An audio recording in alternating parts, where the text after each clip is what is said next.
Hai Kak, I'm sorry to hear about ya sakit kepalanya yang setiap hari itu dialamin gitu ya. Pastikan untuk cek dulu ke dokter sih, itu nomor satu. Kalau misalkan dokter sampai bilang kamu nggak ada masalah nih, kayak ini cuman sekedar banyak pikiran atau semacamnya, berarti itu sakit kepala karena psikosomatik. Dan kebanyakan sakit kepala memang karena psikosomatik. Jadi kalau misalkan bisa ditelusurin, biasanya dari paling gampangnya coba didaftarin deh kayak 10 emosi apa yang paling sering ada di sekeliling kamu setiap hari. Nah, biasa dari situ kita akan ketemu tuh mana yang paling paling mengganggu misalnya. Karena permasalahan kehidupan kan ada banyak ya. Jadi ngelisting dulu aja.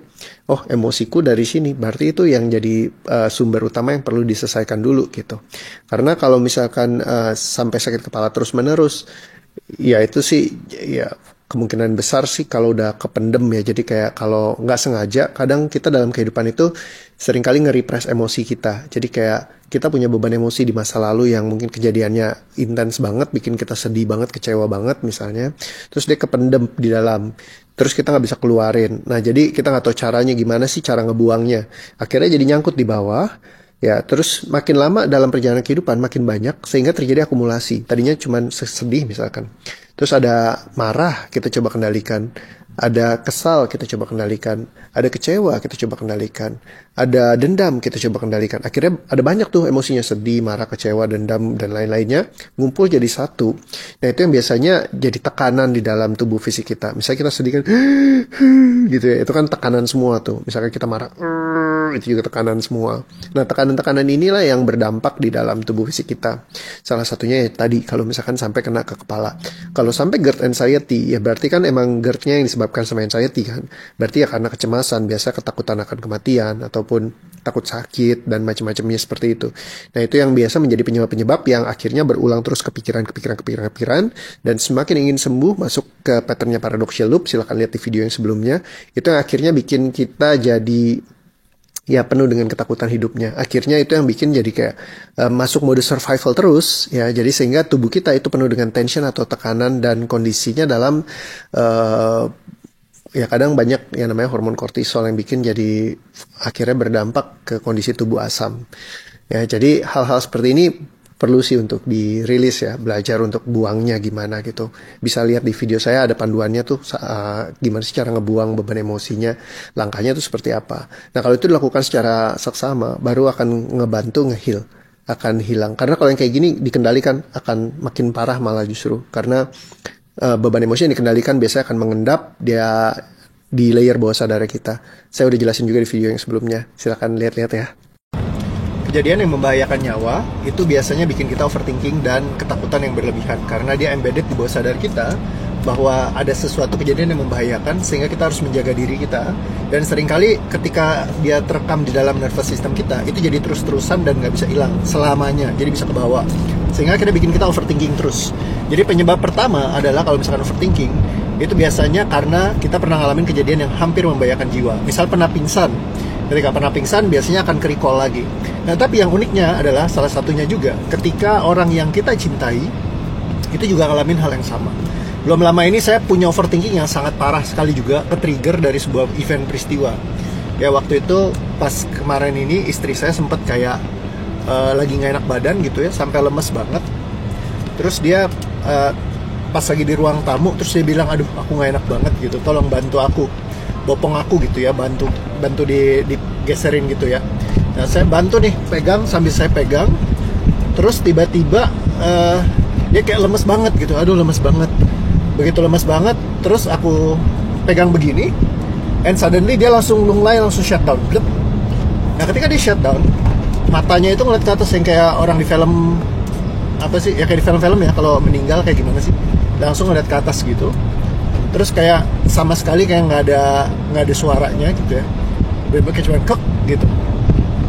Terus dia bener-bener tangan saya gini, kepalanya langsung ngadep ke atas gitu. Nah, that split second itu aku kayak bener-bener kayak oh shit, kenapa nih gitu loh. Langsung kayak start triggering emotion dalam diriku. Tapi aku just kayak oke, ingat pertama ada emosi, apa yang harus kita lakukan, kendalikan dulu. Jadi aku langsung kendaliin, santai dulu, oke. Just be calm, apa yang bisa aku lakukan. Oke, aku langsung geret dia secepatnya, taruh di atas kasur. aku dudukin, terus aku angkat kakinya, karena yang itu yang aku tahu gitu ya. Aku sambil googling cari bantuan, terus kira-kira mau telepon kemana nih gitu. And preparing for the worst, kalau misalkan sampai Steph nggak bisa bangun lagi gitu ya. Jadi kayak bener-bener ya kayak kalau sampai dia emang itu berpulang gimana. And then suddenly nggak lama, aku lagi masih woro-woro, tiba-tiba dia mulai nafas lagi, terus bilang, aku pingsan ya gitu. Nah jadi at that split second udah tuh selesai ya. Habis dari situ saya bilang, kamu gimana, udah oke belum? Ya udah, ini sih udah oke lah, ini harusnya udah nggak apa-apa gitu. Dia bilang gitu. Mau ke dokter gak? Dia bilang kayaknya nggak usah, ini aku udah pernah kayak gini dulu sebelumnya dan itu juga nggak apa-apa. Oke. Nah ketika kayak begitu, and then suddenly aku mesti pergi tuh saat itu, soalnya itu benar-benar aku mesti berangkat, ada event besar gitu yang aku harus pergi. Aku bilang, kamu bisa gak di rumah sendiri, kalau ada apa-apa please call me gitu ya. Nah udah selesai aku berangkat, ternyata di sana aku mulai muncul tuh kekhawatirannya. Ini gimana ya, dia di rumah aman gak ya? Gimana nih? Jadi skenario buruk mulai tercipta di dalam pikiranku. Nah ini mekanismenya ya, ketika ada sesuatu yang membahayakan nyawa, termasuk orang yang kita cintai jiwanya terancam misalnya, atau kita kehilangan sesuatu yang sangat kita pedulikan. Kalau istri saya kehilangan anjing peliharaan kami, itu benar-benar sesuatu yang traumatis. Itu buat saya juga dulu. Saya sampai 2 bulan nangis-nangis terus gitu ya. Jadi buat sebagian orang apaan sih nangisin anjing gitu. Tapi buat kita yang punya pet, kamu akan ngerti gitu gimana rasanya ketika kehilangan mereka yang kita cintai. Nah, setelah dari situ, griefnya itu parah, dia bikin jadi overthinkingnya itu memicu. Jadi ketakutan yang sangat ekstrim, yang nggak masuk akal, nggak make sense. Nah mulai dari detik itu aku jadi selalu ketakutan kalau malam tidur tiba-tiba ada bunyi gubrak gitu misalnya. Wah langsung, waduh ada apa kamu kenapa gak gini. Terus jadi tiap malam kalau dia belum tidur barengan sama saya di dalam satu kamar, saya punya ketakutannya luar biasa, kecemasan tersendiri. Ini udah selesai ya, jadi maksudnya di masa-masa saya udah found DOA gitu ya. Jadi bukan waktu dulu. Kalau dulu kan emang saya parah banget, nggak jelas gitu ya. Tapi ini ketika saya udah menemukan sistem ini, saya ngerasain gitu ketakutannya. Waduh, takut hilang gitu. Kenapa? Pas segitu tuh aku cuman gini, oh Tuhan, gue udah berjuang jauh banget, udah fight buat semua yang kita dapetin sekarang, terus tiba-tiba jangan sampai lu ambil nih gitu loh. Gue nggak mau gitu, karena gue udah lakukan semuanya gitu. Gue udah lakukan yang terbaik. Masa sih gue udah pas lagi baik begini, sama dia juga udah mulai oke, gue mulai belajar mencintai lagi. Kemarin kan aku sempat bilang ya, aku sempat nggak bisa mencintai. Nah ketika udah mulai belajar mencintai lagi, terus tiba-tiba dia mau diambil gitu. Jadi kayak takutnya luar biasa. Nah akhirnya ketika dari situ, setiap hari gitu keganggu. Nah akhirnya begitu ngerti, oke, ini kayaknya mulai nyemplung pattern, karena udah punya awarenessnya.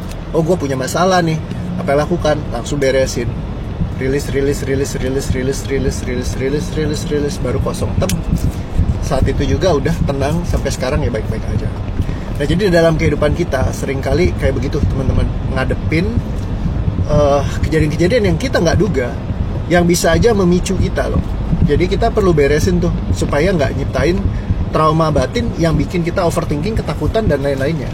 Nah itu perlu kita benar-benar beresin total. Kalau nggak dia nggak selesai gitu ya. Nah jadi semoga ini ngebantu buat jadi patokan bahwa memang beban emosi itu bisa muncul dari sebuah kejadian-kejadian yang membahayakan jiwa.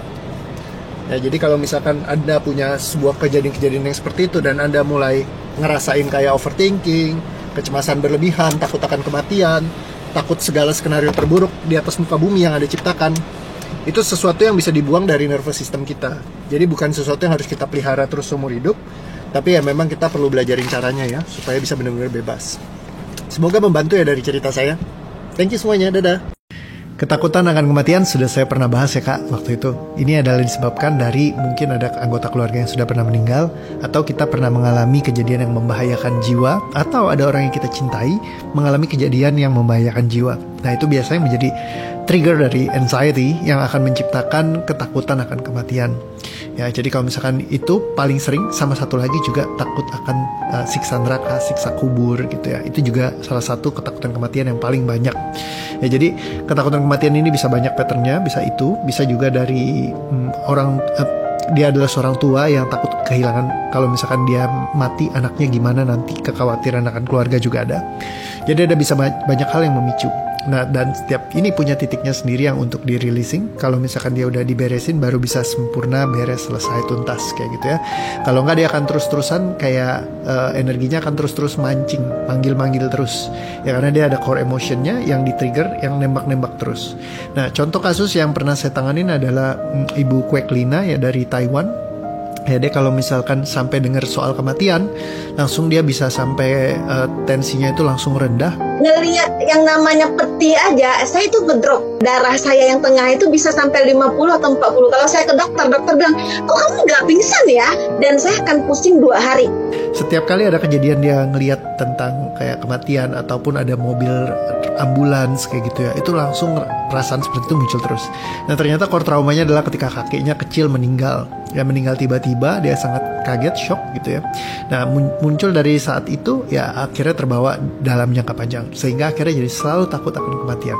Nah ketika core traumanya diberesin, ketakutannya akan dan kesedihannya akan waktu itu pas meninggal kakeknya, nah itu berdampak semuanya. Akhirnya di saat ini pun sekarang dia kalau dengerin itu udah nggak lagi kayak gitu. Hari ini saya sudah bisa cerita tanpa nangis.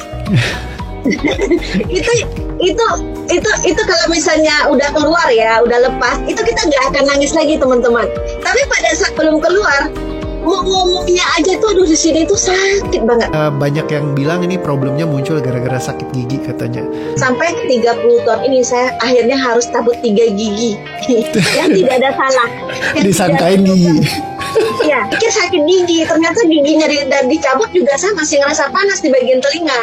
Jadi secara permanen dia beres sampai saat ini. Jadi dia udah kurang lebih 2 tahun lebih ya dari ketemu saya waktu saya bantu untuk dibersihkan gitu ya beban emosinya.